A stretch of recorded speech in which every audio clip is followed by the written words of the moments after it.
اعوذ باللہ من الشیطان الرجیم بسم اللہ الرحمن الرحیم۔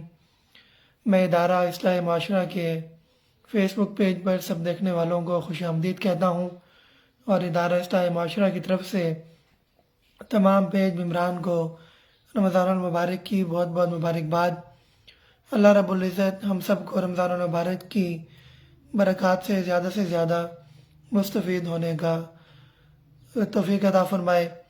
جیسا کہ ہم نے آپ سے بتایا تھا آپ کو کہ تفسیر قرآن مجید کا پارہ بپارہ ایک سلسلہ شروع کیا جائے گا، اور آج اسی کو ہم پہلے پارے سے شروع کریں گے اور انشاءاللہ تعالی آخری پارے تک یہ سلسلہ چلے گا۔ اللہ تعالی ہماری اس کوشش کو قبول فرمائے اور ہم سب میں قرآن فہمی کا حقیقی ذوق پیدا فرمائے۔ تو ہمارا یہ جو سلسلہ ہوگا یہ باقی جس طرح پیجز پر سلسلے ہوتے ہیں ان سے ذرا مختلف ہوگا۔ قرآن مجید کی تفسیر کے حوالے سے یہ ہم نے آپ کے سامنے جو گزارشات رکھنی ہیں، جو باتیں رکھنی ہیں، تو اس کی طرف ہم بڑھتے ہیں کہ آج اللہ کا نام لے کر ایک مبارک سلسلے کا آغاز کیا جا رہا ہے، جس میں سلسلہ وار قرآن مجید کے ایک ایک پارے کے اہم مضامین اور آیات کے اندر جو احکامات بیان ہوئے ہیں ان مضامین سے ہدایت اخذ کرنے کی کوشش کی جائے گی۔ بلا شبہ قرآن مجید حکمت اور معلومات کا وسیع خزانہ ہے۔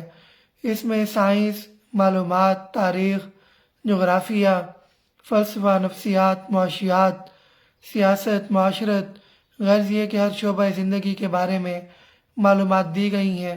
لیکن قرآن مجید محض معلومات کی کتاب نہیں ہے، یہ کتاب ہدایت ہے۔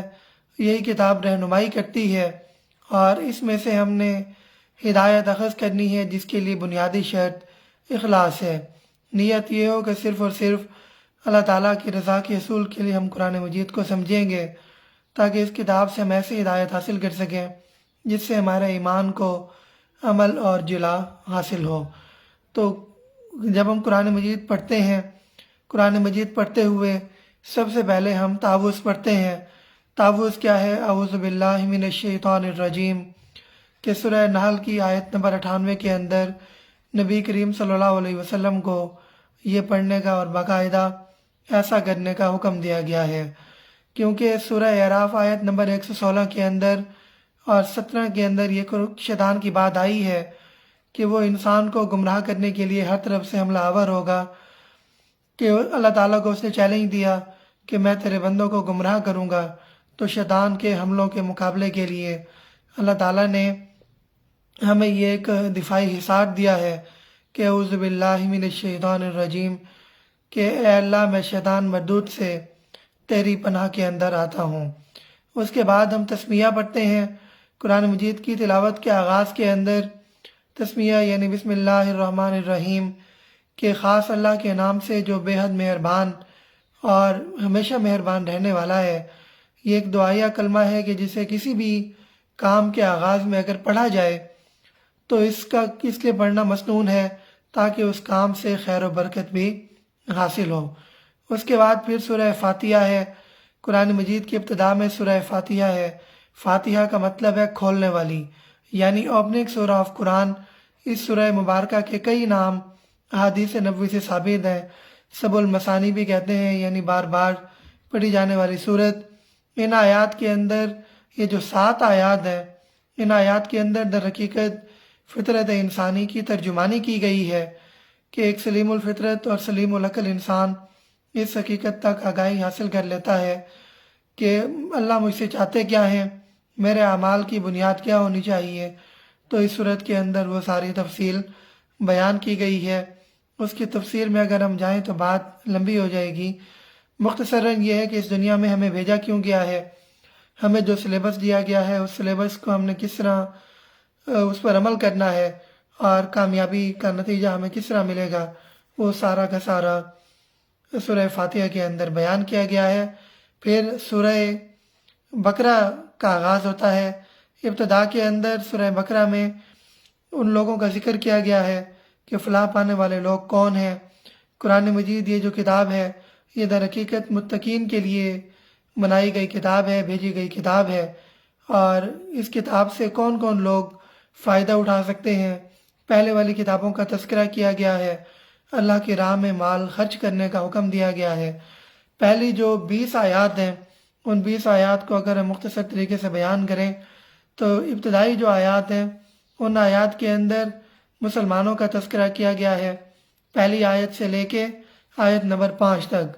آیت نمبر 6 اور 7 کے اندر کفار مکہ کا، یعنی جو پکے والے کافر تھے جن کے دلوں پر مہر لگ گئی تھی، ان کا تذکرہ کیا گیا ہے۔ اور پھر آیت نمبر 8 سے لے کے 20 تک ان 13 آیات کے اندر منافقین کا تذکرہ کیا گیا ہے کہ منافقین کون ہیں اور یہ لوگ کبھی ہدایت اور فلاح نہیں پا سکتے۔ تو وہ پوری تفصیل جو تفسیر کی آیات ہیں ان کے اندر مذکور ہے، ان کے اندر ہم نہیں جانا چاہتے۔ مختصراً یہی ہے کہ آیت نمبر 8 اور 16 کے درمیان منافقانہ کردار کی بات کی گئی ہے۔ آیت نمبر 17 تا 20 اس کے اندر کافروں اور منافقین کی تماثیل دی گئی ہیں، مثالوں کے ذریعے سمجھنے والوں کو سمجھایا گیا ہے۔ اور اس کے بعد آیت نمبر 21 تا 25 کے اندر قرآن مجید کی دعوت دی گئی ہے کہ کون کون لوگ ہیں جو قرآن مجید کی دعوت کو سمجھیں گے اور قرآن مجید پر عمل کریں گے۔ آیت نمبر 26 تا 27 ان 2 آیات کے اندر قرآن مجید کن لوگوں کے لیے گمراہی کا سبب بن جاتا ہے جو اللہ تعالیٰ کے ساتھ عہد کر کے توڑ دیتے ہیں، اللہ تعالیٰ کی کھلم کھلا نافرمانیاں کرتے ہیں، تو قرآن مجید ان کے لیے ہدایت کا ذریعہ نہیں بنتا۔ آیت نمبر 28 تا 29 کے اندر قرآن مجید کا فلسفہ بیان کیا گیا ہے۔ آیت نمبر 30 تا 34 کے اندر انسان کی عصمت بیان کی گئی ہے۔ اسی طرح آیت نمبر جو 35 تا 39 ہے اس میں یہ بتایا گیا ہے کہ آپ دنیا کے اندر جو سوالیہ پرچہ دے دیا گیا ہے اس پرچے کے اندر کون لوگ کامیابی حاصل کریں گے۔ آیت نمبر 40 تا 46 کے اندر بنی اسرائیل کو دعوت خطاب کیا گیا ہے کہ ان لوگوں نے کیا کیا اللہ تعالیٰ کی نافرمانیاں کی اور پورا ان کا واقعہ مذکور کیا گیا ہے۔ آیت نمبر 47 تا 48 اس کے اندر یہ بتایا گیا ہے کہ نجات اخروی کے لیے جھوٹے سہاروں کی نفی کی گئی ہے۔ ان آیات کے اندر بنی اسرائیل کو اللہ کی طرف سے عطا کی گئی نعمتوں کی یاد دہانی کرائی گئی اور ان جھوٹے سہاروں کی زوردار نفی کی گئی جن کے ذریعے انسان بے عملی کے باوجود آخرت میں سزا سے بچنے کی امید رکھتا ہے۔ یہ سہارے شفاعت باطلہ یا کسی نیک انسان کے ساتھ زبانی کلامی نسبت یاد دلا کر اس بات کا احساس دلاتے ہیں کہ سزا سے کوئی بھی نہیں بچ سکے گا۔ پھر آیت نمبر 49 تا 61 کے اندر بنی اسرائیل پر ملامت کی گئی ہے، ان کے اعمال پر ملامت کی گئی ہے۔ اس کے بعد آیت نمبر 62 کے اندر کسی گروہ سے نسبت بتایا گیا ہے کہ کسی گروہ سے نسبت آخرت میں نجات کے لیے کافی نہیں ہے۔ آیت نمبر 63 اور 66 میں بنی اسرائیل کے لیے عبرتناک سزا کا تذکرہ ہے۔ آیت نمبر 67 تا 71 میں یہ بتایا گیا ہے کہ اللہ کے حکم پر بے چوں چرا عمل کرو، تعویلات میں نہ پڑ جاؤ۔ آیت نمبر 72 تا 74 میں اللہ کی نشانیوں کا تذکرہ کیا گیا ہے۔ آیت نمبر 75 تا 82 کے اندر بنی اسرائیل کے عوام اور علماء کے جرائم کا تذکرہ کیا گیا ہے۔ آیت نمبر 83 تا 84 کے اندر بنی اسرائیل کا اللہ سے عہد اور عہد چھکنی کا تذکرہ کیا گیا ہے۔ آیت 85-86 میں شریعت پر جزوی عمل کرنے کی سزا کا تذکرہ ہے۔ آیت نمبر 87 تا 93 میں بنی اسرائیل نبی کریم صلی اللہ علیہ وسلم سے کیوں حسد کرتے تھے وہ ساری بات تفصیل سے بیان کی گئی۔ آیت نمبر 94 تا 96 اس کے اندر اللہ تعالیٰ کے محبوب ہو تو پھر کس چیز کی تم کوشش کرو، کس چیز کی طرف راغب ہو، وہ بیان کیا گیا ہے۔ آیت نمبر 97 تا 101 میں بتایا گیا کہ بنی اسرائیل نے حضرت جبرائیل علیہ السلام پر کون سا بہتان لگایا تھا۔ آیت نمبر 104 تا 113 میں بنی اسرائیل کی گمراہیوں کا تذکرہ کیا گیا۔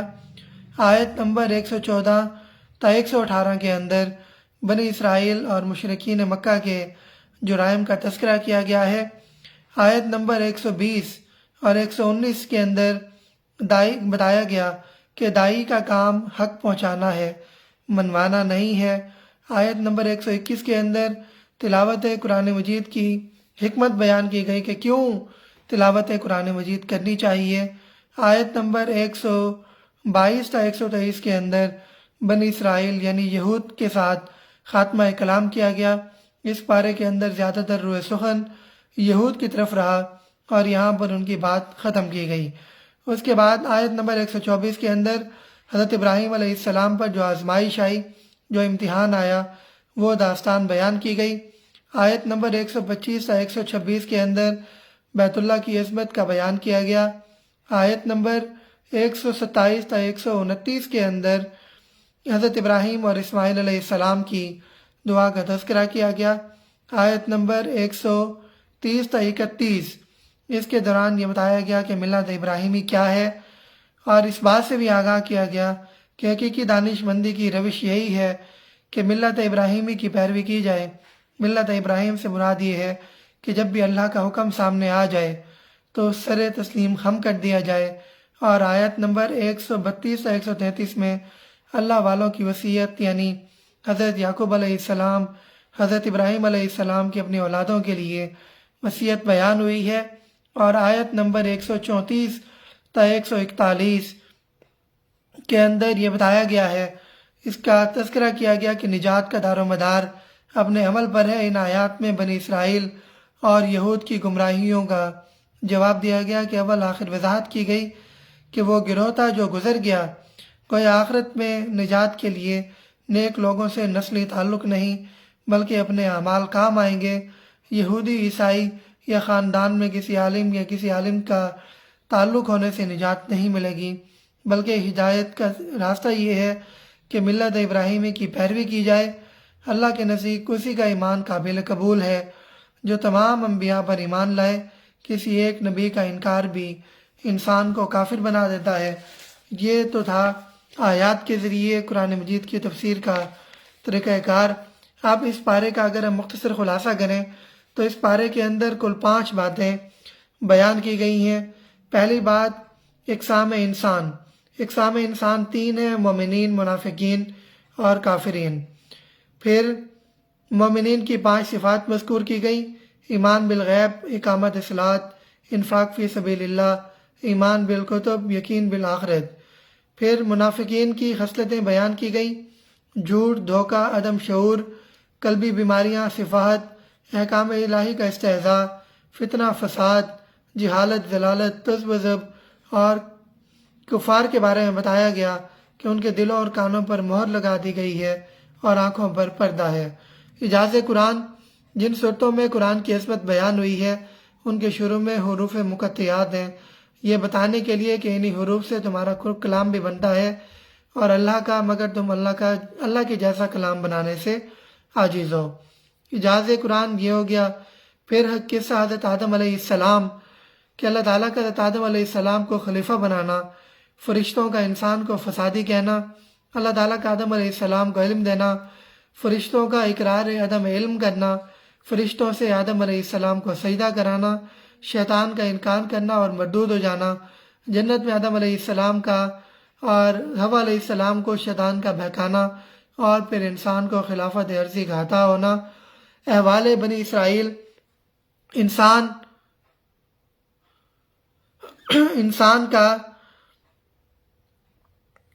احوال بنی اسرائیل، انسان کا کفران نعمت اور اللہ تعالیٰ کا ان پر لعنت نازل کرنا، اور آخر کے اندر یہ بیان کیا گیا کہ حضرت ابراہیم علیہ السلام کا قصہ بیان کرنا کہ انہوں نے اپنے بیٹے کے ساتھ کس طرح مل کر خانہ کعبہ کی تعمیر کی، اور پھر اللہ تعالیٰ نے اسے قبول کیا، اور پھر توبہ استغفار کا طریقہ بیان کیا گیا۔ تو یہ آج کا ہمارا پہلے پارے کا آیت وائز خلاصہ تھا اور مکمل خلاصہ تھا۔ انشاءاللہ کل دوسرے پارے کے ساتھ حاضر ہوں گے۔ اسی ویڈیو کے اندر سے آج ایک سوال 4 بجے پوسٹ کیا جائے گا۔